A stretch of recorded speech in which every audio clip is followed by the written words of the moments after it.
All right, forgive me, I've not been keeping up with video on this camper build.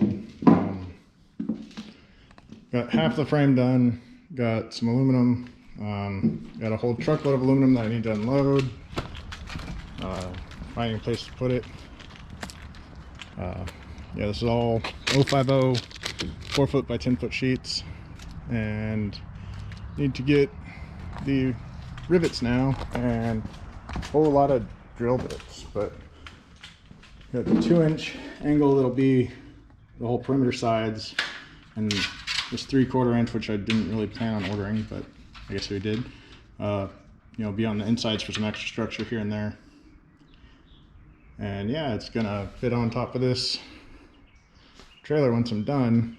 I've been slowly making the hubs for the independent rear because I'm not gonna pay what they want for the swing axle or the swing arm setup. So this is just a dry fit bearing. And I just happen to have some square tube that fits over the round section, so I can cut it, rosette weld it. This stub only actually sticks out to here, so that gives me a little bit more. And then right here is about where the standard wheel offset hits with some Toyota wheels. Now the question is, how long do I make the arms, blah blah blah. I'll figure that out once I get the rest of the camper tacked up and all the cross braces supported, and go from there. The saw has been great with the correct blade. The multi-use blade sucks. Get the one for steel if you're going to use it. Got this almost all back together.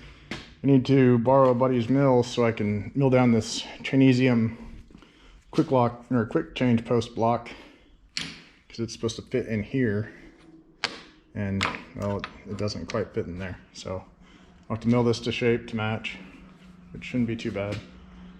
And then I just gotta find a belt and go from there.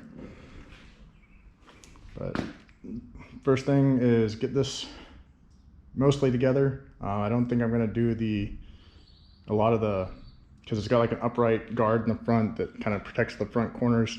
I don't think I'm gonna do those just yet, just so that I can get this welded up and then I can attach it to the ceiling to keep it out of the way for the time being, because this takes up a good bit of floor space and I need floor space. So yep, that's the quick and dirty update.